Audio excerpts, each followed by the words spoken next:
salam fahaula al-yahudu nasabu as-sihr ila Sulaiman min ajli an yurawwijuhu 'inda an-nasi wa yaqulu hadha min 'amalil anbiya'i.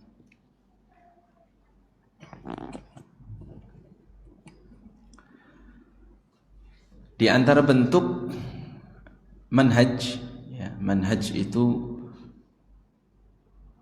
metode, ya. Ya bisa metode berpikir, pola pikir gitu kan. Metode keyakinan apa yang dia yakini. Yang dilakukan oleh orang-orang jahiliyah adalah mereka menisbatkan, menyandarkan kekufuran dan kesesatan yang ada dalam diri mereka kepada para nabi, kepada para nabi, menisbatkan, menyandarkan apa yang ada dalam diri mereka berupa kekufuran, kesesatan kepada para nabi. Bahasa sederhananya apa Pak kira-kira ya? Nabi di sini tokoh gitu ya. Para tokoh, orang yang punya kedudukan, manusia mulia. Ya, bahasa sederhananya bahasa kita itu dompleng gitu ya, dompleng. Makanya di sini di baris yang terakhir itu min ajli an yurawwijuhu 'indan nas. Untuk melariskan apa yang ada dalam diri mereka. Ini Pak. Jadi itu tujuannya. Tujuannya adalah duniawi. Jadi nggak bisa tenar gitu kan. Sendirinya nggak bisa mempromosikan. Kayaknya nggak meyakinkan ini kalau memakai slogan sendiri atau memakai tokoh dari kalangan mereka sendiri. Akhirnya pinjam nama gitu kan. Dinisbatkanlah kepada para nabi. Karena para nabi ini kan manusia-manusia yang luar biasa. Manusia-manusia pilihan. Manusia yang dianggap bersih gitu kan. Memiliki kedudukan yang mulia sehingga dinisbatkan kepada mereka. Nah, ini inti masalahnya di sini. Jadi masalah jahiliyah yang ke-17 ini adalah menisbatkan kebatilan kepada para nabi. Tujuannya adalah untuk yurawwijuhu 'alan nasi ma 'indahum. Jadi untuk melariskan, mempromosikan apa yang dalam diri mereka supaya diterima oleh masyarakat secara umum. Sebagai contoh di sini misalkan disebutkan di dalam surat Al-Baqarah ayat 102. Nih surat Al-Baqarah ayat 102. Ayatnya cukup panjang. A'udzubillahi minasyaitonir rajim. Wattaba'u ma tatlu syayatinu 'ala mulki Sulaiman. Dan mereka mengikuti apa yang dibaca oleh setan-setan pada masa kerajaan Sulaiman. Wa ma kafaru Sulaiman walakinna syayatina kafaru. Sulaiman itu tidaklah kafir, akan tetapi setan-setan itulah yang kafir. Yu'allimunan nasa sihra. Merekalah yang mengajarkan sihir kepada para manusia. Wa ma unzila 'alal malakaini bi Babil Harut wa Marut. Dan apa yang diturunkan kepada dua malaikat di negeri Babilonia yaitu Harut dan Marut. Wa ma yu'allimani min ahadin hatta yaqula innama nahnu fitnatun fala takfur. Padahal keduanya tidak mengajarkan sesuatu kepada seorang pun sebelum mengatakan sesungguhnya kami hanyalah cobaan bagimu, sebab itu janganlah kafir. Fayata'allamuna minhuma ma yufarriquna bihi bainal mar'i wa zawjih. Maka mereka mempelajari dari keduanya, dari malaikat itu, apa yang dapat memisahkan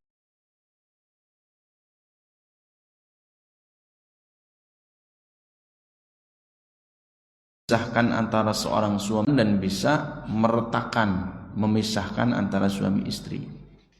Ya. Wa ma hum bidharina bihi min ahadin illa biidznillah. Mereka tidak akan dapat mencelakakan seseorang dengan sihirnya kecuali dengan izin Allah. Wala yanfa'uhum wa yata'allamuna ma yadhurruhum wala yanfa'uhum. Mereka mempelajari sesuatu yang mencelakakan dan tidak memberi manfaat kepada mereka. Walaqad alimu laman ishtarahu ma lahu fil akhirati min khalaq. Dan sungguh mereka sudah tahu barang siapa membeli, artinya menggunakan sihir itu, niscaya tidak akan mendapatkan keuntungan di akhirat. Wala bi'sa ma syaru bihi anfusahum law kanu lamuna, sungguh sangat buruklah perbuatan mereka yang menjual dirinya dengan sihir sekiranya mereka tahu. Nah ini penting ini ya, permasalahan masalah sihir, karena sampai sekarang masih banyak orang menggunakan sihir ya, tidak sedikit orang-orang yang masih memakai sihir. Nah ini adalah contoh bagaimana kaum Yahudi mereka menisbatkan sihir itu kepada Nabi Sulaiman, karena mereka menganggap bahwa Nabi Sulaiman itu memiliki kelebihan yang luar biasa,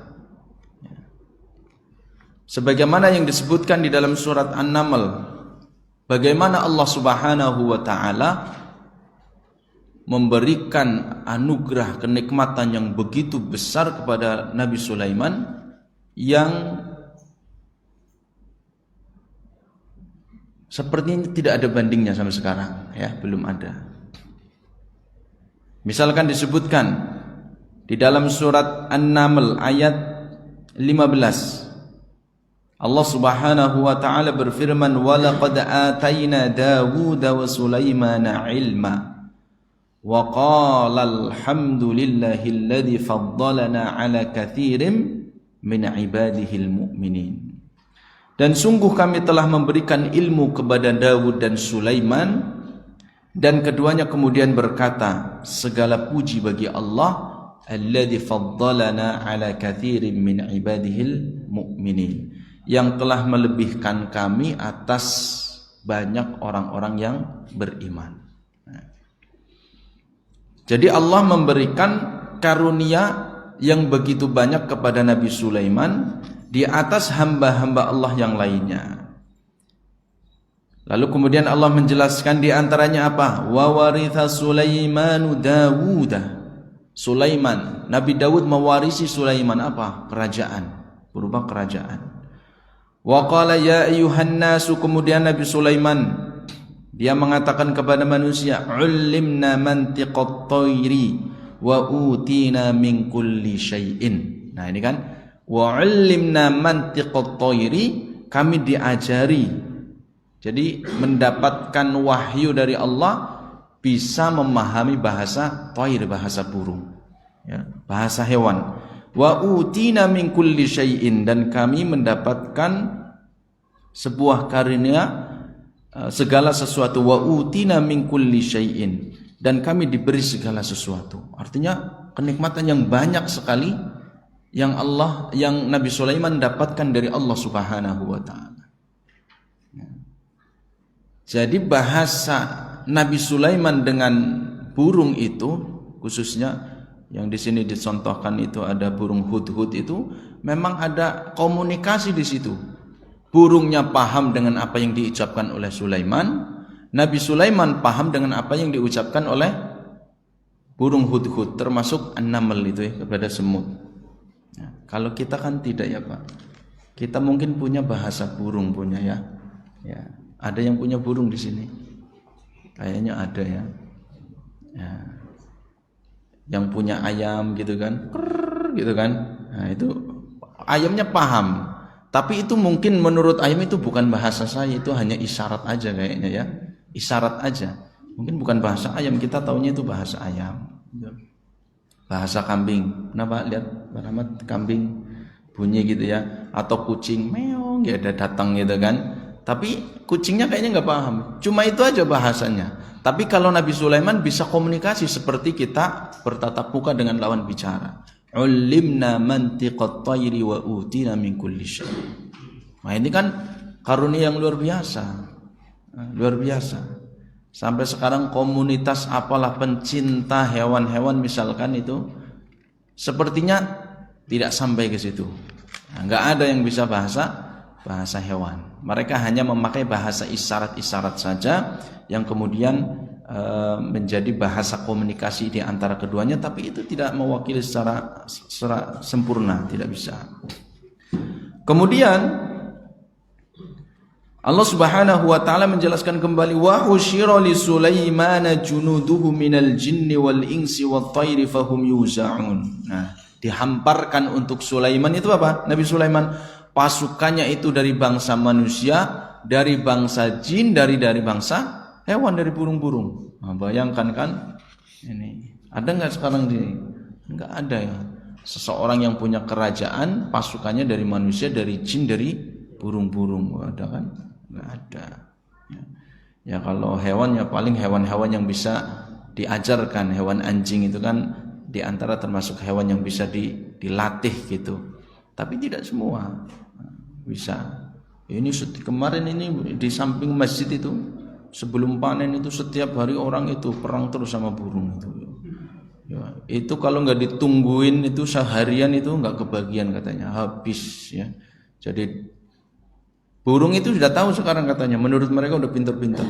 Kan dipasang orang-orangan gitu kan, pasang tali kayak ular-ular itu warna, dipilihkan plastiknya yang hitam putih supaya kayak ular weling gitu. Ditarik di komprong-komprong gitu kan. Burungnya terbang, enggak terbang semuanya, udah tahu itu. Udah paham. Sehingga saya lihat sendiri, saksikan sendiri, ibu-ibu itu bapak-bapak muter ke sana. Jadi sidak gitu, muter. Itu kalau enggak dideketin enggak terbang. Dia makan aja di situ. Nah, udah tahu dia. Tambah pintar ke sini burungnya. Nah, di sini bagaimana Nabi Sulaiman itu memiliki keutamaan, karunia yang besar, anugerah yang sangat luar biasa dibentangkan oleh Allah Subhanahu wa taala, dan itu diakui oleh semua. Kerajaan yang di dalam doanya yang tidak ada seorang pun mendapatkan setelah Nabi Sulaiman. Ya, setelah Nabi Sulaiman. Silahkan dibaca itu di dalam surat An-Naml di awal-awal itu, maka kita akan terbawa emosi kita, terbawa pikiran kita bagaimana kerajaan Sulaiman, bagaimana kerajaan istana Nabi Sulaiman yang kemudian datang lagi Ratu Bilqis dari negeri Yaman ke situ untuk menawarkan, istilahnya zaman sekarang apa ya, kayak semacam sokokan gitu ya. Nah, karena supaya tidak diperangi gitu, ya, tidak diperangi, tidak dihancurkan kerajaannya. Di situ kita akan melihat bagaimana luar biasa kerajaan Nabi Sulaiman. Maka kelebihan-kelebihan yang diakui oleh orang-orang yang dimiliki oleh Nabi Sulaiman itu kemudian ini menjadi celah bahwa ketika menisbatkan sesuatu kepada Nabi Sulaiman, nah ini orang akan percaya, pasti akan percaya. Apalagi dikuatkan bahwa Nabi Sulaiman itu memiliki pasukan-pasukan dari kalangan bangsa jin. Nah, di dalam surat Al-Baqarah di sini jelas sekali bahwa wattaba'u ma tatlu syayatinu ala mulki Sulaiman. Mereka mengikuti apa yang dibaca oleh setan-setan pada masa kerajaan Sulaiman. Jadi sihir itu mantra-mantranya dibacakan oleh setan. Jadi bukan Sulaiman. Dibacakan pada masa Nabi Sulaiman. Maka di sini dibantah oleh Allah Subhanahu wa taala, wa ma kafaru Sulaiman. Nabi Sulaiman itu tidak kafir. Nabi Sulaiman tidak kufur. Nabi Sulaiman tidak mengamalkan sihir, tidak memiliki kitab sihir. Nah, kalau film-film Hollywood itu kalau masalah sihir itu kan seru banget ya, seru banget. Ya, karena saya pernah lihat cuplikannya. Film apa itu ya? Ya. Yang pakai tongkat-tongkat itu loh, apa namanya? Mungkin ada yang pernah lihat. Hah? Apa? Ya itu yang terkenal banget itu ya maksudnya. Jadi saya pernah lihat Harry Potter gitu. Berarti jenengan lihat juga ini. Harry Potter itu menunjukkan film-film ya sihir kayak gitulah, ya. Orang bisa menjadikan orang bim salah bim gadabra gitu kan, bleng tiba-tiba menjadi kuda, menjadi kemudian kecil dan seterusnya. Nah itu kurang lebih ada ilustrasi lah, gambaran-gambaran seperti itu. Maka wajar zaman dulu ketika istilahnya apa ya, buzzer-buzzernya Fir'aun itu adalah para penyihir itu ya. Mereka adalah corong-corongnya supaya apa? Kesesatan dan kekufuran Fir'aun itu dikuatkan. Ketika dilempar itu tali-tali, mereka dibuatlah pandangan orang-orang masyarakat itu seolah-olah ular. Nah gitu kan. Itu sihir itu. Sihir itu bantuan dari setan, ada amal-amalannya gitu kan, ada syarat-syaratnya di situ. Nah, perkataan Allah di sini atau firman Allah wa ma kafara Sulaimanu menunjukkan bahwa sihir itu adalah satu kekufuran. Wa ma kafara Sulaiman. Nabi Sulaiman tidaklah kufur. Walakinna syayatina kafaru, akan tetapi yang kufur adalah para setan itu. Ya. Kenapa? Karena yu'allimunan sihra. Jadi yang mengajarkan sihir itu bukan Nabi Sulaiman, yang mengajarkan sihir adalah para setan itu. Yatsluna ya wattaba'u ma tatlu syayatinu Jadi yang mengajarkan mantra-mantra sihir-sihir itu adalah yaitu para setan. Nah, maksudnya di sini kembali kepada bahwa mereka menisbatkan haula'il yahudu nasabus sihr ila Sulaiman min ajli an yurawwijuhu 'indan nas, adalah untuk melariskan ini masalah sihir ini. Bahwa sihir ini adalah warisan Sulaiman, Nabi Sulaiman. Oh gitu ya. Nah, kalau dinisbatkan kepada Nabi Sulaiman, mereka percaya, mereka mengakui, maka akan diterima. Padahal Allah Subhanahu wa taala membantahnya bahwa yang mengajarkan sihir-sihir itu, mantra-mantra itu adalah setan-setan kepada manusia, bukanlah Nabi Sulaiman. Maka kemudian mereka mengatakan hada min amalil anbiya, ini adalah amalan atau perbuatan para nabi, ya, perbuatan para nabi. Wa ma'alimu anna syayatina min khalqillah. Nah, mereka ya tidak memahami dengan utuh bahwa setan-setan itu adalah ciptaan Allah Subhanahu wa taala, yusakhiruhum subhanahu kaifa yasha. Allah akan menundukkan mereka menurut kehendaknya. Jadi kalau Allah menghendaki untuk Nabi Sulaiman bahwa setan-setan itu akan tunduk menjadi pasukannya, maka ya itu kehendak Allah Subhanahu wa taala untuk Nabi Sulaiman. Tidak seperti sekarang ini, ya, tidak seperti sekarang ini. Memang ini skenario Allah. Allah memberikan kelebihan yang luar biasa kepada Nabi Sulaiman, sehingga sampai kemudian Nabi Sulaiman mengatakan hadza min fadli Rabbi, ini adalah karunia yang Allah Subhanahu wa taala berikan kepadaku. Ya. Hadza min fadli Rabbi. Ini keutamaan karunia dari Allah Subhanahu wa taala. Waqad sakharahum linabiyhi Sulaiman alaihi salatu wassalam. Sehingga bisa jadi dan mungkin saja Allah Subhanahu wa taala menundukkan setan-setan itu menjadi pasukan Nabi Sulaiman. Nah, silakan baca tentang kisah Nabi Sulaiman itu misalkan di surat As-Saba, misalkan surat As-Saba itu juga dijelaskan tentang bagaimana Allah kemudian menundukkan setan-setan itu untuk bekerja kepada Nabi Sulaiman, dan itu tidak ada transaksi di situ. Artinya memang ditundukkan oleh Allah untuk menjadi pasukan atau rakyat Nabi Sulaiman. Tidak seperti sekarang. Setan-setan itu mau tunduk kepada manusia dengan adanya transaksi tertentu, ya, transaksi hitam.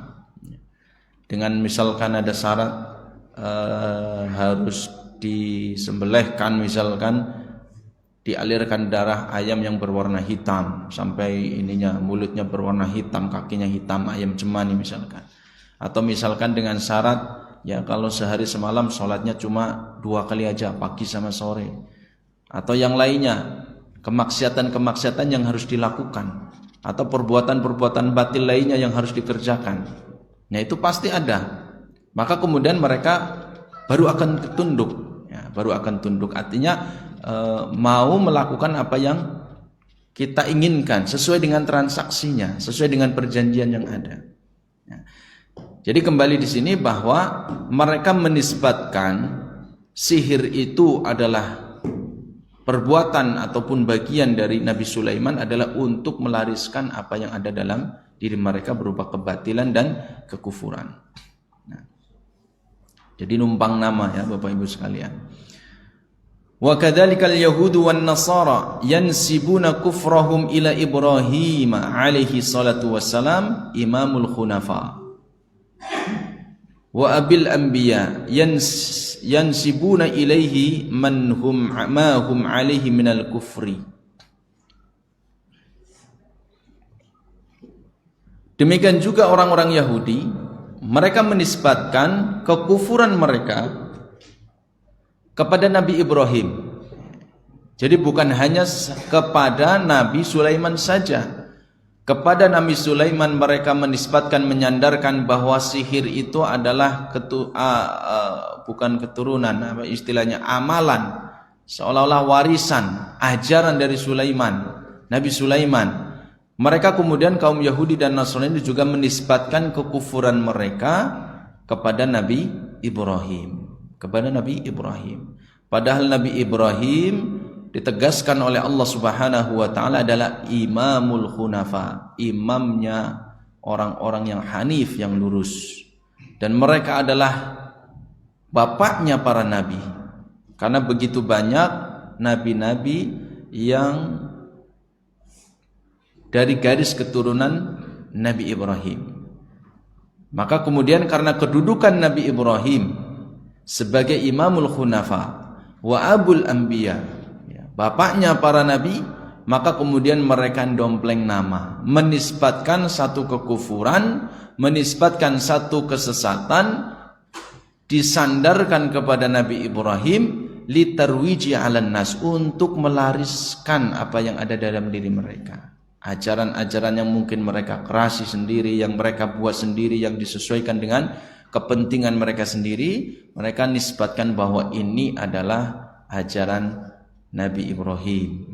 Wa yaquluna hadza dinu Ibrahim, ini adalah bagian dari agama Nabi Ibrahim. Wa lihada raddallahu alaihim biqaulihi, karena itu Allah Subhanahu wa taala membantah perkataan mereka, membantah pernyataan atau klaim mereka dengan firman-Nya, maka ana Ibrahimu yahudiyan wala nasraniyan. Nabi Ibrahim itu bukanlah seorang Yahudi dan bukan pula seorang Nasrani, walakin kana hanifan, akan tetapi dia adalah seorang yang hanif, yang lurus, musliman, orang yang berserah diri, wa ma kana minal musyrikin, dan bukan termasuk golongan dari orang-orang yang berbuat syirik. Surat Ali Imran ayat 67. Ya. Hada dinu Ibrahim alaihi salatu wassalam. Sehingga agama Nabi Ibrahim adalah agama yang lurus. Inilah agama Nabi Ibrahim. Agama tauhid, annahu ala dinit tauhid wal bara'atu minasyirki wal musyrikin, berlepas diri dari orang-orang musyrik dan perbuatannya yaitu kesyirikan. Aqs ma alaihi al-yahudu wan nasara, ini bertolak belakang dengan apa yang diklaim oleh kaum Yahudi maupun Nasrani. Ya. Mereka mengatakan waqalatin nasara al-masih ibnullah, waqalatil yahudu Uzair ibnullah. Mereka mengatakan Uzair, kaum Yahudi mengatakan Uzair adalah anak Allah. Kaum Nasrani mengatakan al-masih ibnullah, al-masih adalah anak Allah. Jadi ini bertentangan dengan apa yang Allah Subhanahu wa taala tegaskan. Ya. Itu dari sisi dalilnya. Kemudian wa aidan ma hadatsatil yahudu wan nasr wa al yahudiyyatu wan nasraniyatu illa min ba'di Ibrahim bikurun. Secara ya, dari sudut pandang waktu, dari sudut pandang sejarah, maka klaim itu juga terbantahkan. Jika kaum Yahudi maupun Nasrani mengklaim bahwa apa yang mereka yakini, apa yang mereka lakukan, apa yang mereka kerjakan selama ini itu adalah agama Nabi Ibrahim, maka itu ada klaim yang keliru. Kenapa? Karena orang-orang Yahudi, orang-orang Nasrani itu datang jauh ya, berabad-abad sebelum ya Nabi Ibrahim, setelah Nabi Ibrahim, bukan sebelum, setelah min ba'di Ibrahim, setelah Nabi Ibrahim. Jadi kaum Yahudi dan kaum Nasrani duluan siapa? Duluan Ibrahim, Nabi Ibrahim alaihi salatu wassalam. Sehingga klaim mereka bahwa Ibrahim itu adalah seorang Yahudi, Nabi Ibrahim adalah seorang Nasrani, itu adalah klaim yang secara historis itu terbantahkan. Karena Yahudi, Nasrani itu jauh ya, baru muncul setelah Nabi Ibrahim alaihi salatu wassalam. Fa kaifa tansibu ilaihil yahudiyyata wan nasraniyata, sehingga bagaimana mereka menisbatkan keyahudian atau kenasraniannya kepada Nabi Ibrahim, sementara Nabi Ibrahim datang lebih dulu. Karena ini tidak benar ya, tidak dibenarkan. Hada min akbahil kadzib, sehingga ini termasuk kedustaan yang jelas-jelas nyata. Fattarihu yukadzibuhum, sejarah pun memotong ataupun mendustakan klaim mereka.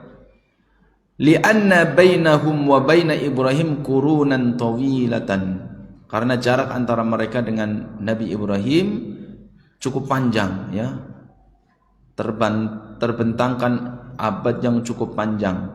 Wat Tauratu ma nazzalat atau ma nuzilat ala Musa alaihi salam wal Injilu ma unzila ala Isa alaihi salatu wassalam illa ba'da Ibrahim alaihi salatu wassalam. Sehingga Taurat ataupun Injil, kitab Taurat dan kitab Injil tidaklah diturunkan kepada Musa dan kepada Isa, Taurat kepada Nabi Musa dan Injil kepada Nabi Isa, melainkan setelah Nabi Ibrahim.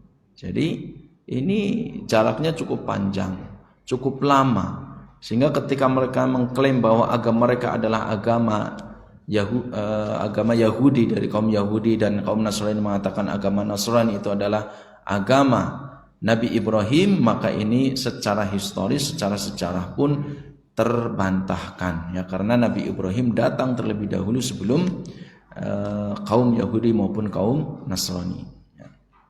Kama qala ta'ala, sebagaimana firman Allah Subhanahu wa ta'ala, ya ahlal kitab lima tuhajjuna fi Ibrahim ma unzilatit Taurat wal Injilu illa min ba'dihi afala ta'qilun. Ya.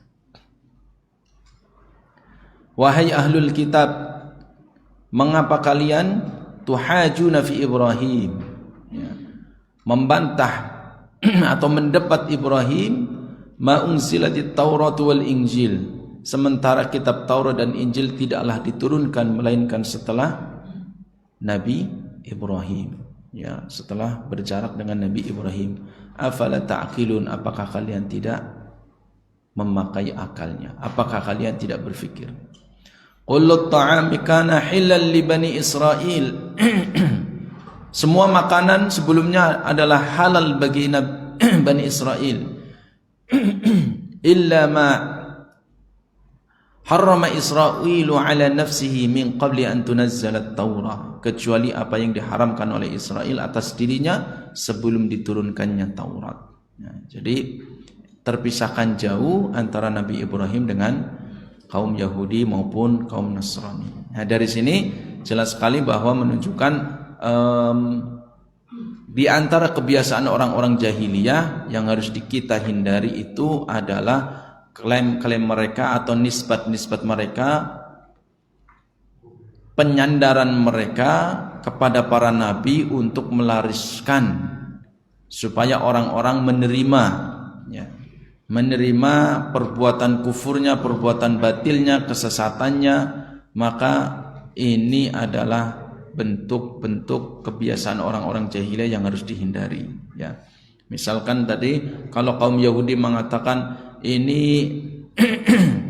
sihir ini adalah saya dapatkan dari setan, para setan, ya nggak mau diterima, Pak, ya. Ini ajaran setan ini, ayo kita pelajari. Nggak mau menerima. Tapi ketika mereka mengatakan ini adalah agamanya para nabi, ini adalah ajarannya para nabi, kita dapatkan dari para nabi, nah, mereka mulai, ya, tergoyahkan, mulai lambat laun kemudian menerima. Bagaimana nggak menerima kalau ini ajaran nabi, ya? Berarti mereka adalah manusia yang mulia sehingga kemudian mereka mau menerimanya. Nah, ini tujuan dari mereka untuk mendapatkan, ya, masa sebanyak-banyaknya, yaitu dengan menisbatkan kebatilan dan kesesatan kepada para nabi. Demikian juga kaum Yahudi maupun Nasrani menisbatkan kebatilan, kekufuran, kesesatan mereka kepada Nabi Ibrahim, ya. Kemudian dibantah oleh Allah Subhanahu wa taala di dalam ayat-ayat yang sudah tadi kita bacakan.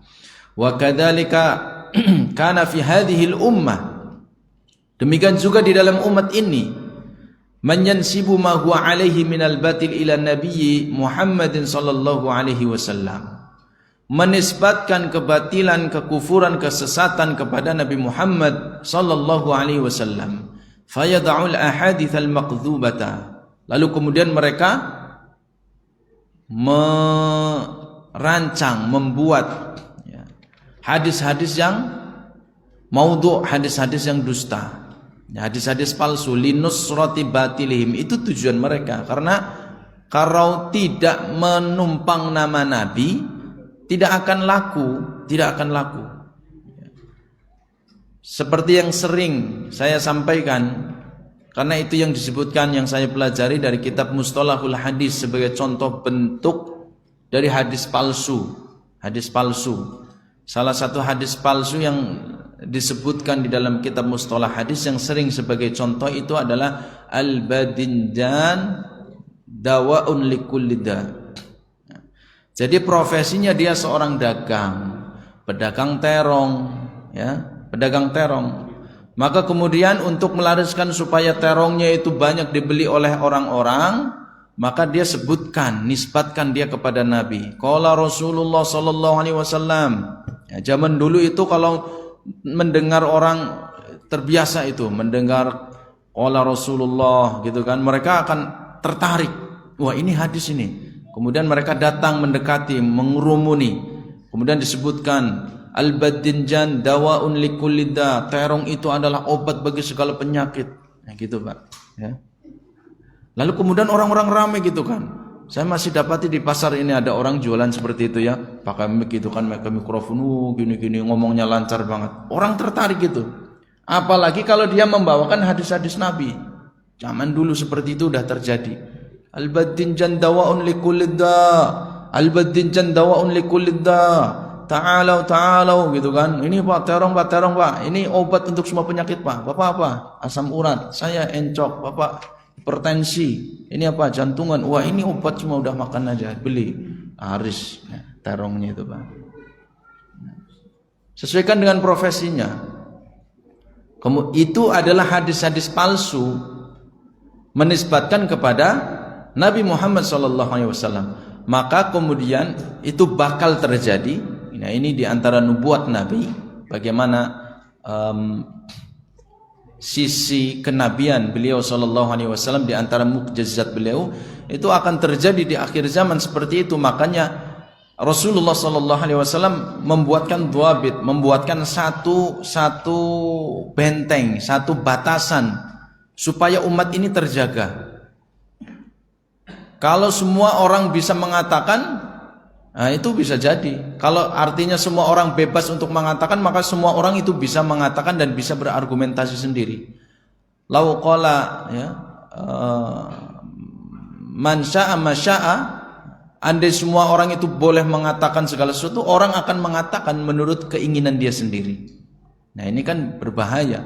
Maka al-isnadu minad din. Seperti sebagaimana Abdullah bin Mubarak, untuk menjaga agama ini maka diikatlah dengan sanad itu. Nah, itu kelebihan agama ini yang tidak ada pada agama-agama lain. Agama ini salah satunya adalah diikat dengan adanya isnad, sanad, mata rantai. Dan kalau kita pelajari itu cukup ketat sekali di situ, cukup ketat sekali. Apalagi misalkan di hadis Bukhari dan Muslim itu punya syarat sendiri. Ada di antaranya adalah adalatur ruwah, dhabtur ruwah, ittisalus sanad. Itu satu hadis dalam syarat Imam Bukhari dan Muslim. Salah satu syaratnya hadis itu dikatakan sebagai hadis sahih yang kuat, absah, diterima, tidak diragukan lagi. Maka syaratnya yang pertama ittisalus sanad, sanadnya harus bersambung sampai Nabi SAW. Harus bersambung. An fulan, jadi haddatsana, saya mendengar, kemudian dia menyampaikan kepada kami, haddatsana, berbicara kepada kami. Jadi dia mendengar langsung, ada di satu majelis seperti ini. Haddatsana fulan, kemudian amba'ana fulan. Jadi langsung, sanadnya harus mutasil. Itu syarat yang pertama. Kemudian contoh syarat berikutnya adalah adalatur ruwah, kredibilitas seorang ruwat. Nah, maka ini penting sekali juga.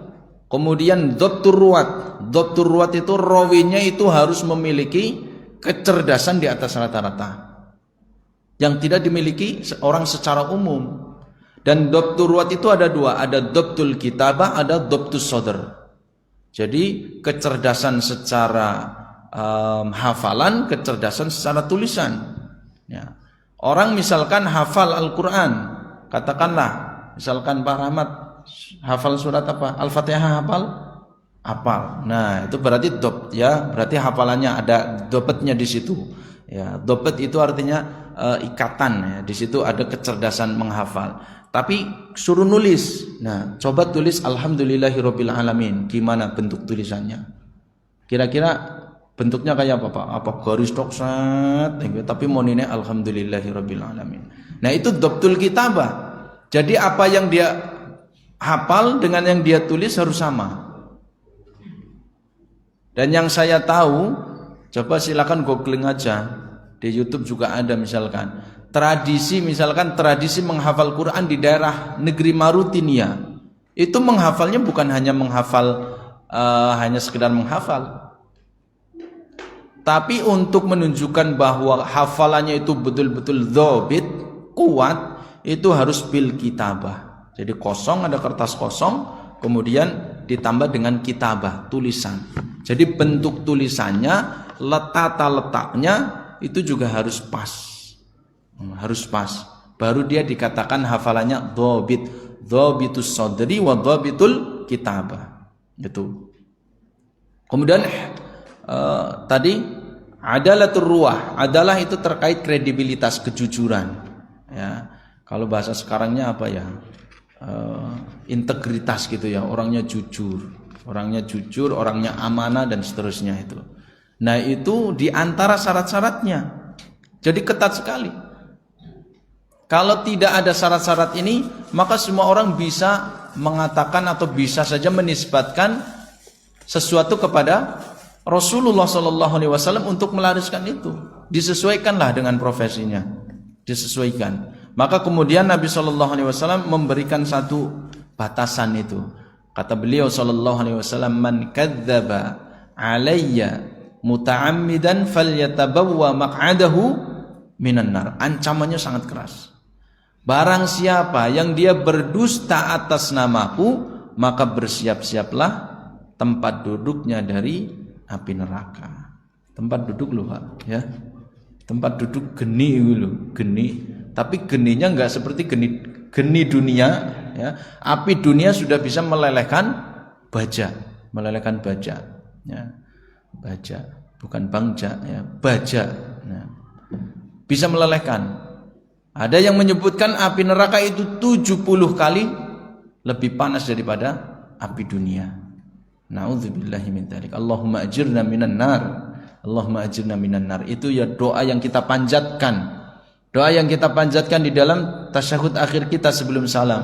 Allahumma inni as'alukal jannata wa a'udzubika minan nar. Allahumma inni as'alukal jannata wa astajiruka minan nar. Kita berlindung kepada Allah Subhanahu wa taala dari api neraka. Nah, maka di sini ancamannya keras sekali dari Allah Subhanahu wa taala supaya apa? Tidak ada dari umat ini yang menisbatkan sesuatu kepada Rasulullah sallallahu alaihi wasallam. Artinya ini pelajaran bagi kita, kalau kita ingin share postingan-postingan, pastikan itu dari akun-akun yang kredibel, akun-akun yang jelas, akun-akun yang ada referensinya. Jangan asal share. Bisa jadi itu makna bagian dari ini. Kita asal share aja, kemudian oh ini pembaca bacaan ini misalkan istighfar 50 kali, kemudian baca ini 1000 kali, baca ini 1000 kali, nanti jodoh akan datang sendiri cepat. Nah, gitu kan. Nah, kalau orang percaya, nah itu kan berarti kita andil di situ. Maka kita harus pastikan kalau sesuatu ada postingan-postingan, referensinya harus jelas. Kemudian akun-akun sumbernya ini dari mana? Harus jelas. Harus jelas. Nah, makanya penting sekarang kita punya buku-buku yang ada hasyiahnya supaya kita bisa ngecek sendiri, ya, ngecek sendiri. Misalkan ada footnote-nya. Nah, seperti ini misalkan di sini disebutkan ya. Ada catatan kaki nomor 1 misalkan. Ini adalah hadis yang diriwayatkan oleh Abu Hurairah. Hadis nomor berapa? Kemudian di hadis Bukhari, Muslim nomor berapa? Nah, ini bisa kita cek sendiri. Kita bisa ngeceknya.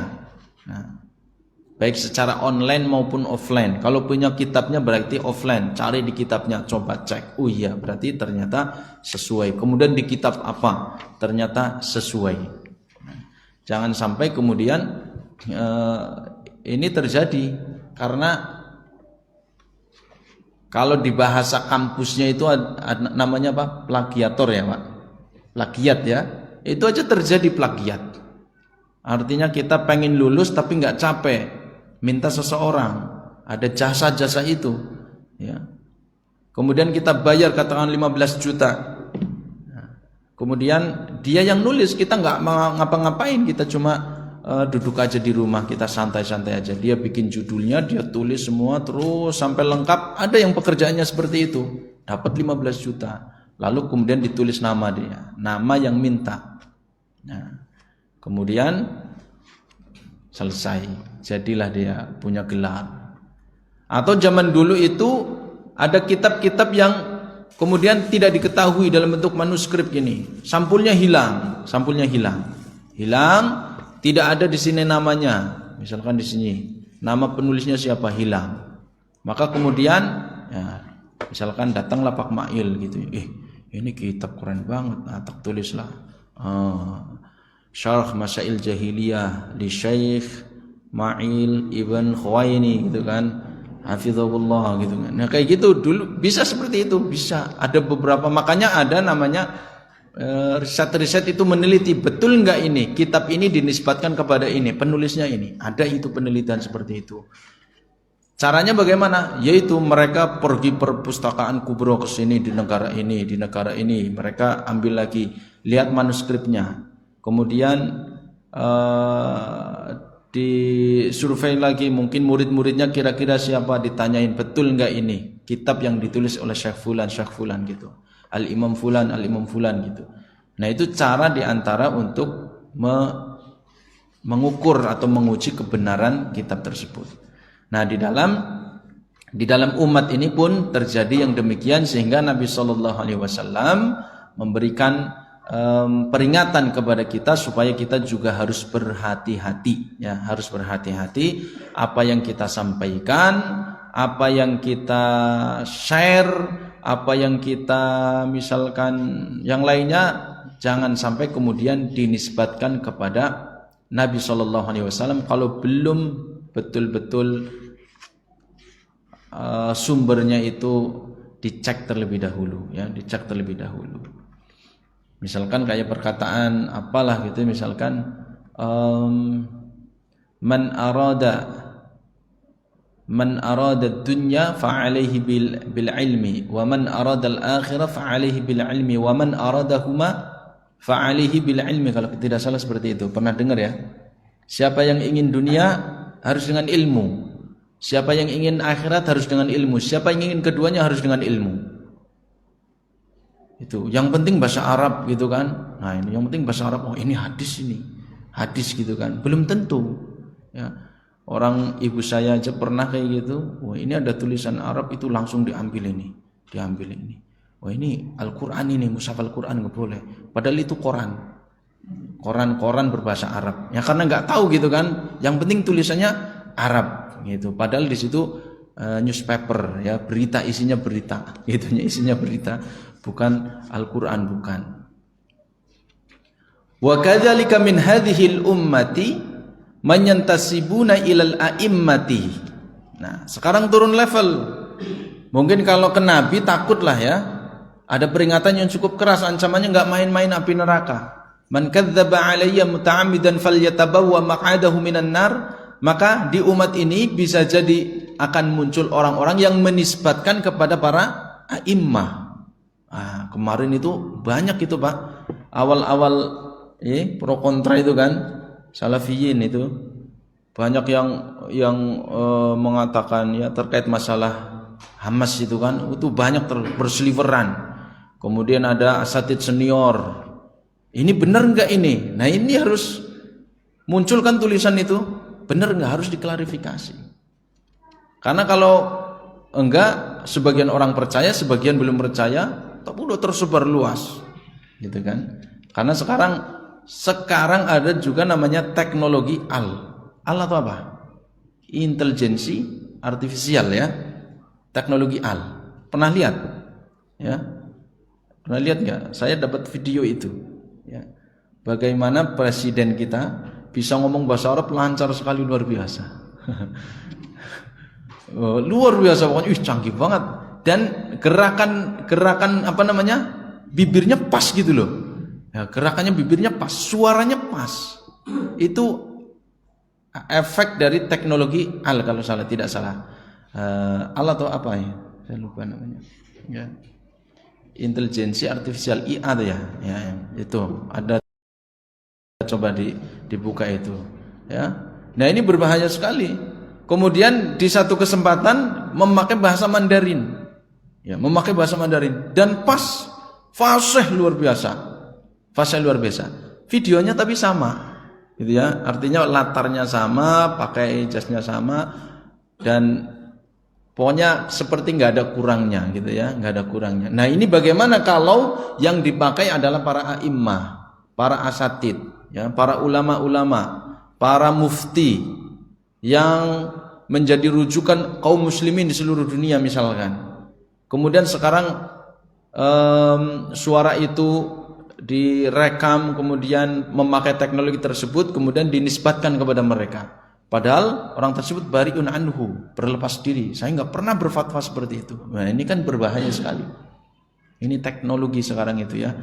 Ya jadi ada beberapa contoh itu juga fatwa dari masyayikh itu, beberapa syekh itu, wah ini suaranya persis suaranya. Mungkin yang belum pernah dengar suaranya Syekh Abdullah bin Shalih Al-Utsaimin misalkan rahimahullah, atau Syekh Abdullah bin Baz rahimahullah, silakan itu. Itu pakai teknologi itu bisa dibuat sedemikian rupa mirip, padahal misalkan dia belum pernah mengatakan itu. Katakanlah saya yang mengatakan gitu, kemudian memakai teknologi itu, dipakai latarnya, kemudian memakai gambar itu misalkan atau videonya, kemudian disesuaikan gerakan mulutnya dan suaranya, bisa. Nah ini kan berbahaya. Artinya variabel sarana ke situ semakin dipermudah, semakin mudah istilahnya. Semakin mudah, semakin seseorang terjebak ke situ. Nah, kalau itu tidak kita punya pengetahuan, maka bisa jadi tanpa sengaja kita misalkan ikut men-share atau ikut apa gitu ya. Nah, ini harus hati-hati. Makanya yang misalkan biasa share flyer-flyer misalkan, itu harus dibaca dulu, diperhatikan, dibaca dulu sebelum dia share informasi ke kawan-kawan, ke grup, share misalkan ingin dengan niatnya baik padahal berbagi ilmu, ya harus dibaca dulu, ilmui dulu. Oh, maksudnya ini, ya baru share. Jangan dapat share, cuma judulnya aja, isinya nggak dibaca Pak. Ya, isinya nggak dibaca. Wa hum yukhallifunahum fil aqidati. Nah ini misalkan kepada a'immatul arba'ah, 4 imam madhab, Abu Hanifah, Imam Malik, Imam Syafi'i, Imam Hambali. Mereka adalah a'immah yang semua kaum muslimin dunia ini mereka mengenal nama-nama itu. Fayantasibuna ila Abi Hanifah. Ketika mereka membuat satu tulisan, mereka menisbatkan, oh ini adalah pendapatnya Imam Abu Hanifah. Wah, ini kan harus di cross check. Wa ila Malik, ini pendapatnya Imam Malik. Wa ila Syafi'i, ini pendapatnya Imam Ahmad. Wa ila Ahmad, ini pendapatnya Imam Ahmad. Terlebih jika ini berkaitan tentang masalah akidah, masalah keyakinan. Berbahaya kan ini? Berbahaya. Misalkan contoh di sini, wa hum ala aqidatil mu'tazilati wal asy'ariyati. Mereka para imam-imam yang 4 ini akidahnya Mu'tazilah, akidahnya Asy'ariyah, gitu kan? Mu'tazilah, misalkan ini kan firqah-firqah yang sesat, ini firqah-firqah yang keliru. Tapi ada satu perkataan yang menarik di sini terkait, ada pertanyaan. Abdullah bin Shalih Al-Utsaimin rahimahullah pernah ditanya tentang firqah Mu'tazilah, firqah Al-Asy'ariyah, firqah Jahmiyah, firqah kemudian Al-Qadariyah wal Jabariyah. Dia firqah-firqah itu kalau kita baca di kitab tauhid itu akan kita pelajari. Itu misalkan pendapat-pendapat mereka terkait masalah asma wa sifat, nama-nama dan sifat Allah. Pendapat mereka terkait masalah iman, pendapat mereka terkait masalah kekufuran, terkait amal soleh. Ya, misalkan Mu'tazilah berpendapat bahwa mereka adalah kalangan yang mendewakan akal, mendahulukan akal daripada nakal, daripada wahyu. Jadi wahyu itu hanya untuk memperkuat apa yang didapatkan oleh akal. Tapi yang didahulukan itu adalah akalnya. Itu Mu'tazilah. Misalkan Mu'tazilah berpendapat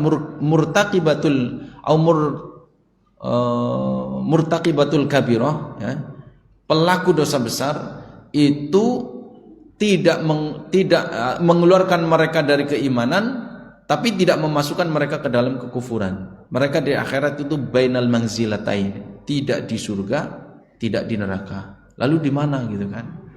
Yaitu mereka serahkan kepada Allah. Ya udah nanti. Murtaqibatul kabirah, murtaqibul kabirah, pelaku dosa besar. Misalkan orang minum khamar, orang yang meninggalkan sholat, orang yang melakukan sihir. Nah, ketika mereka mati dalam keadaan demikian, bagaimana hukumnya?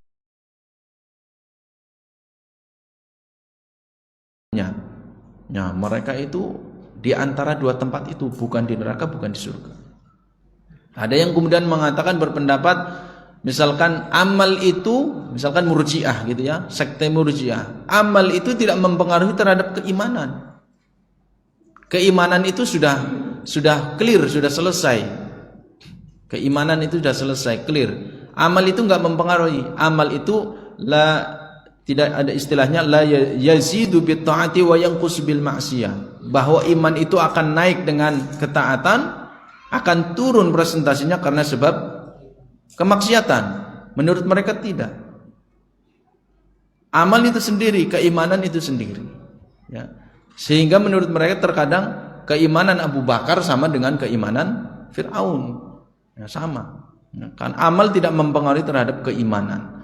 Nah, itu kan ini banyak ya dibahas nanti di pembahasan akidah secara rinci terkait masalah Mu'tazilah, terkait masalah Asy'ariyah. Ya. Misalkan Asy'ariyah mereka berusaha untuk mencari jalan tengah. Asy'ariyah mencari jalan tengah seolah-olah seperti itu. Karena sebagian mereka mengingkari, ya, berusaha untuk terhindar dari kelompok Mu'attilah yang menolak 100% nama-nama dan sifat Allah. Ditolak semuanya. Nama-nama dan sifat-sifat Allah. Kemudian di sisi yang lain mereka menisbatkan nama-nama dan sifat Allah. Kemudian diambil jalan tengah. Menerima nama-nama dan sifat Allah tapi yang tidak sesuai kemudian ditakwil. Itulah Asy'ariyah. Kurang lebih seperti itu gambarannya sebagai contohnya. Nah, ini adalah terkait masalah keyakinan, masalah akidah. Ini pembahasan di dalam masalah akidah. Nah, kemudian mereka di sini sebagai contohnya menisbatkan bahwa Abu Hanifah, Malik, Syafi'i, Ahmad itu semuanya di atas akidah Mu'tazilah atau Asy'ariyah. Misalkan seperti itu. Nah, ini kan menisbatkan wa yansibu hadzal i'tiqadil batil ila a'immatis salaf. Menisbatkan keyakinan-keyakinan yang batil, keyakinan-keyakinan yang keliru, yang tidak sesuai atau keluar dari pemahaman salafus saleh, keluar dari yang jalan yang benar kepada para imam-imam terdahulu, imam salafus saleh, ya, para imam-imam terdahulu. Tujuannya apa? Yaitu untuk melariskan keyakinan mereka, ajaran mereka supaya bisa diterima. Ini loh pendapatnya Imam Abu Hanifah. Ini loh Imam Malik, ini kan Imam Syafi'i. Maka mereka akan menerima perkataan-perkataan tersebut. Artinya untuk menguatkan keyakinan-keyakinan mereka. Padahal mereka berlepas diri dari yang demikian. Wa makana haula'il a'immah rahimahullahu mu'tazilatan. Para imam-imam itu yang 4 itu mereka semoga Allah merahmati kepadanya bukanlah Mu'tazilah. Bal kanu yuharribuna al-mu'tazilata wa ulama al-kalam. Bahkan mereka memerangi para ulama-ulama Mu'tazilah, para alim-alim mereka dan para ahli filsafat mereka, ahli kalam, ulama-ulama kalam. Ya, sekarang ada videonya itu ya. Filmnya tentang film, contohnya misalkan film Ahmad ibn Hanbal, Al-Imam Ahmad bin Hanbal, itu versi dalam bahasa Arabnya ada itu filmnya, menggambarkan bagaimana Imam Ahmad bin Hanbal, Imam Ahlu Sunnah, yang kemudian dia melewati beberapa kali pergantian penguasa, yang kemudian dia dihidup dalam penjara, ya. Dari Al-Mu'tasim, kemudian Al-Wathiq dan seterusnya, itu kan hidup dalam penjara. Nah, hidup dalam penjara. Nah, ini artinya ulama-ulama terdahulu ya banyak hal yang biasa menurut mereka ya. Jadi pemandangan-pemandangan itu bisa saja terjadi, dan ini terjadi juga di zaman sekarang. Ya. Jadi kalau tidak bisa pro dengan penguasa, kadang seperti itu kejadiannya, ya.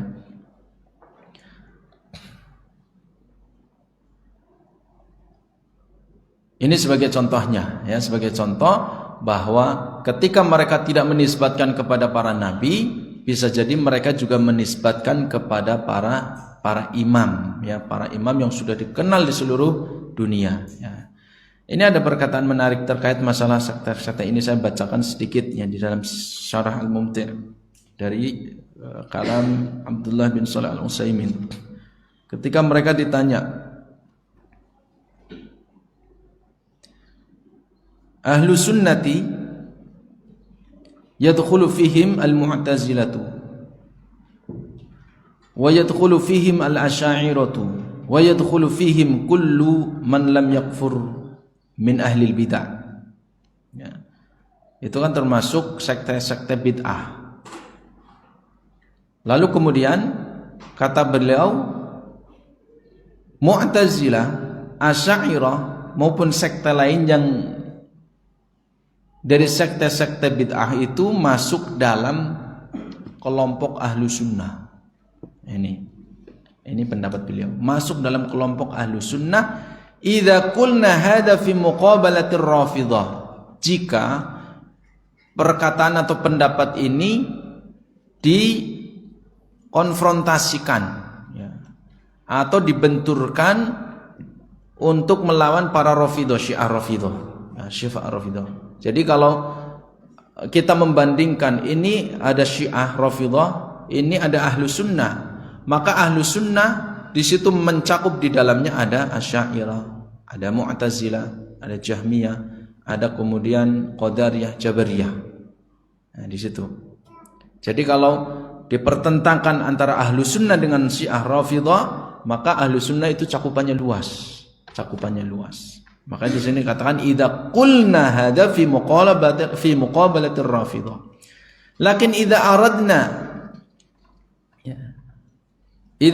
an nubayyina ahla sunnati, jika kita ingin menjelaskan ahlu sunnah saja tanpa kita pertentangan dengan kelompok atau sekte Rafidhah, maka kita katakan inna ahla sunnati haqiqatan hum salafus salih. Maka ahlu sunnah yang hakikatnya itu adalah mereka para salafus salih, alladzina ijtama'una ala sunnati wa akhadhu biha, yang mereka bersatu mengambil atau bersatu di atas sunnah, di atas thariqatus sunnah, di atas hadis-hadis Nabi SAW, dan mereka mengamalkan itu semua. Wahina idzin yakunul asy'ariyatu wal mu'tazilatu wal jahmiyatu wa nahwihim laisu min ahli sunnati bihadzal ma'na.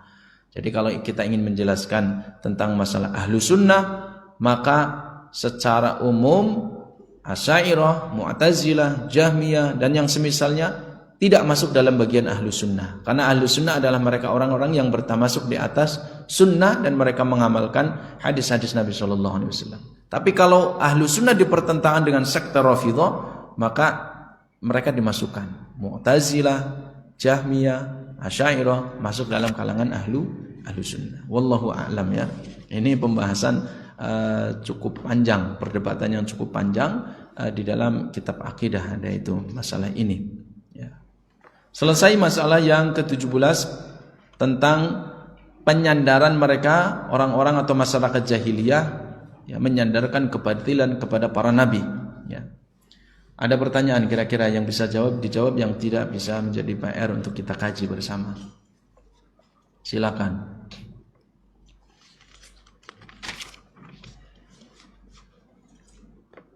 Pak Rahmat ada? Tidak ada. Yang lain? Pak Gunawan ada pertanyaan?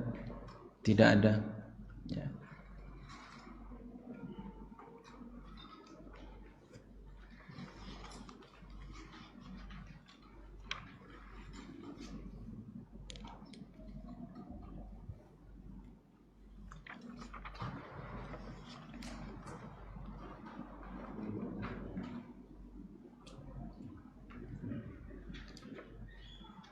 Baik, jika tidak ada pertanyaan, maka ini sampai jam berapa? 11.38, sedikit lagi ya. Terkait masalah sihir ini ya, masalah sihir, maka ini adalah termasuk as-sab'u al-mubiqat ya. 7 perkara yang membinasakan. 7 perkara yang membinasakan. Di tengah-tengah masyarakat masih banyak orang yang melakukan perbuatan sihir ya. Maka Nabi SAW mengatakan as-sab'u al-mubiqat. Atadruna ma sab'ul mubiqat? Tahukah kalian wahai para sahabatku tentang 7 perkara yang membinasakan? Maka kemudian disebutkan oleh beliau SAW ketujuh itu ya. Setelah para sahabat mengatakan atau menjawab kami tidak tahu wahai Rasulullah, atau mereka kemudian menjawab mahunna ya Rasulullah, apa itu 7 perkara yang membinasakan? Yang pertama asyirku billah, mensekutukan Allah Subhanahu wa ta'ala. Jadi tingkatan yang pertama yang paling tinggi yang akan membinasakan seseorang adalah asyirku billah, perbuatan syirik. Yang kedua as-sihr, perbuatan sihir. Nah ini sihir, perbuatan sihir. Yang ketiga aklul malal yatim. Nah ini kalau ada di antara kita yang mendapatkan amanat, misalkan anak paman kah, anak bibi kah, atau anak kerabat yang lain yang kemudian menjadi yatim, andai mereka orang tuanya itu kaya, kita diamanahi untuk menjaga mereka sampai mereka kemudian bisa mandiri mengurus harta pusaka peninggalannya itu, maka berhati-hatilah mengurus hartanya. Karena wa aklu malal yatim termasuk as-sab'u al-mubiqat, 1 dari 7 yang membinasakan. Ya. Jadi ini nggak boleh menjadi kesempatan dalam kesempitan. Mumpung ngasih orang tahun kan, padahal mewarisi misalkan rumahnya 2, kendaraannya 3, sawahnya banyak. Nah, itu warisannya banyak ini. Nah, kita sebagai mungkin pamannya atau apa diminta dibantu ya untuk menjaganya. Maka dibesarkan, hati-hati. Jangan kesempatan ini kemudian dimanfaatkan. Dia kan belum tahu apa-apa. Kita harus amanah. Karena memakan harta anak yatim termasuk 1 di antara 7 hal yang membinasakan. 7 dosa besar itu. Kemudian wa aklu riba, memakan harta riba. Memakan harta riba. Ini masih banyak di tengah-tengah masyarakat praktek-praktek riba. Baik yang sifatnya kecil, bentuknya kecil maupun yang besar. Ya. Pembiayaan ya. Yang saya tahu beberapa di pasar di lingkungan Majnang itu pedagang-pedagang kecil Pak, yang mungkin kebutuhannya sehari itu ya cukup 200.000 untuk belanja, 250.000 ya. Itu ada pedagang-pedagang yang di samping jalan itu pedagang ecerannya, pecelkah atau apakah? Coba perhatikan itu.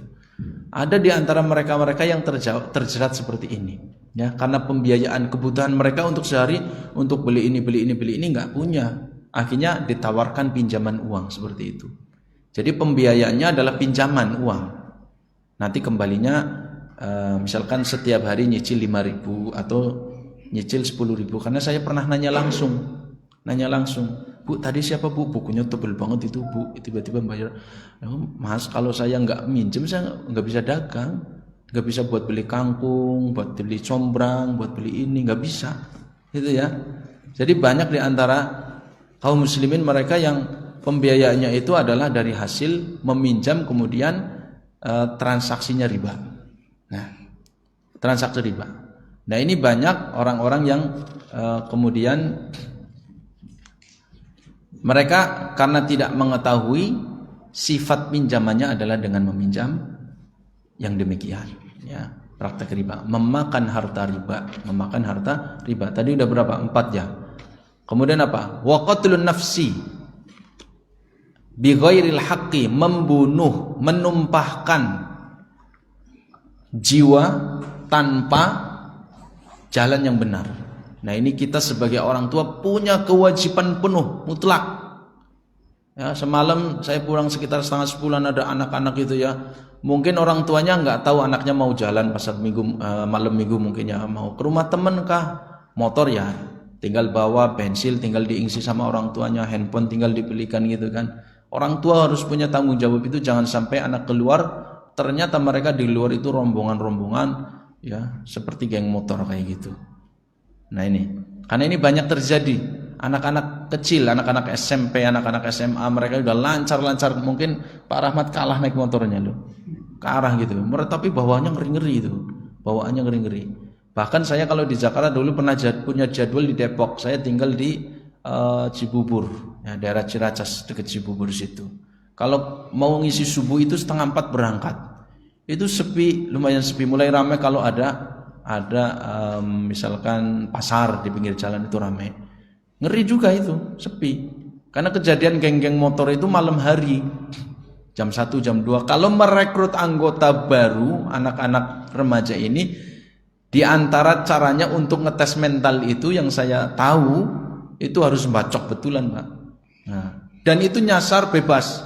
Mau pedagang, mau apa, yang penting kamu lewat, ada orang bacok-bacok saja. Itu ngetes mentalnya seperti itu. Nah, itu tanggung jawab orang tua. Jangan sampai ketidaktahuan itu sampai menumpahkan darah, ya. Konflik apapun sebisa mungkin diredam, jangan sampai terjadi pertumpahan darah. Karena nanti awal di akhirat itu, kalau amal manusia yang akan pertama kali dihisab, ya, Inna awwal ma yuhasabu bihil abdu, setiap personal itu yang pertama kali akan dihisab itu adalah masalah salatnya. Tapi kalau kemudian masalah sosial sudah berinteraksi dengan manusia, yang akan pertama kali dihisab itu adalah fi mas'alati dima, masalah darah. Itu yang akan pertama kali ditanyakan. Nah, ini kita sebagai orang tua harus perhatikan. Kalau bisa jangan sampai ya keluar malam kalau bisa ya. Seingat saya kecil itu nggak pernah keluar malam. Kadang malam istilahnya anak-anak itu hampir bisa dihitung. Lebih banyaknya kalau dulu kan ngaji pada ngaji maghrib itu ya. Ngaji maghrib, selesai maghrib, isya selesai udah pulang tidur. Tapi sekarang kan enggak, karena memang lingkungan ya. Ada dunia maya sekarang itu tuntutan. Ada ya, makanya harus kita bekali dengan baik. Tadi udah berapa itu? Membunuh ya, membunuh dengan tanpa hak. 1 2 3 4 5. Kemudian qadful muhsanatil mu'minat. Qadful muhsanatil mu'minat. Menuduh seseorang berzina, ya, menuduh berzina. Qadful muhsanat. Tapi muhsanat ini perempuan-perempuan yang menjaga iffahnya, menjaga kehormatannya. Jadi tidak boleh kita mengeluarkan kata-kata, artinya harus menjaga lisan, jangan sampai keluar tuduhan-tuduhan yang mengarah kepada perbuatan mesum yang ya meskipun itu mainan, jangan sampai itu untuk mainan, karena bisa masuk dalam kategori ini ya. Kemudian yang terakhir adalah at-tawalli yaumaz zahfi, yang ketujuh itu lari dari medan perang bukan untuk strategi, memang dia takut ya, memang takut ya, bukan lari karena mengatur strategi seperti misalkan strategi di peperangan para sahabat misalkan yang dipimpin oleh dulu sahabat Khalid bin Walid misalkan, dia keluar, kelompoknya dia keluar berpisah untuk berputar, bikin strategi baru dan yang lainnya. Itu boleh kalau itu untuk strategi, tapi kalau memang dia melarikan diri karena takut mati, itu termasuk dosa besar. Ini artinya apa? Ini mental ini, ya, harus mental. Harus mental berani mati, itu harus ada. Kita sebagai seorang muslim harus ditanamkan tidak boleh takut mati. Ya, yang dicari ridho Allah, tidak boleh takut mati. Ini yang bisa kami sampaikan, bahwa terkait masalah nisbatuhum al-batil ilal anbiya, ini ada beberapa pelajaran penting, terutama di sini yang disebutkan adalah tentang masalah sihir, bahwa mempelajari sihir adalah satu perbuatan haram, kekufuran, sehingga misalkan terjadi apalah perselisihan apa gitu misalkan, jangan sampai itu terjadi ya.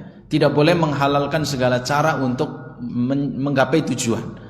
Ya, karena ada beberapa kasus yang saya dengarkan sendiri, saya dapatkan cerita sendiri langsung dari orangnya, bahwa ketika mereka karena masalah harta, warisan, kemudian mereka datang ke fulan untuk mencelakai saudaranya sendiri gara-gara harta warisan itu ya. Nah, harta warisan ya, dengan sihir kah, dengan pelet, macam-macam itu ya. Ini jangan sampai terjadi, maka kita harus pelajari mana yang dibolehkan, mana yang tidak dibolehkan, mana perbuatan-perbuatan jahili yang harus kita pelajari supaya kita tidak terjebak di dalamnya. Tujuannya adalah kita untuk menghindarinya. Demikian, mudah-mudahan bisa dipahami dan Allah memberikan taufik kepada kita, memberikan hidayah kepada kita, agar Allah memberikan istiqamah kepada kita, bisa mengamalkan setiap apa yang kita ilmui. Kurang lebihnya mohon maaf. Subhanakallahumma wa bihamdika asyhadu an la ilaha illa anta astaghfiruka wa atubu ilaik. Assalamualaikum warahmatullahi wabarakatuh.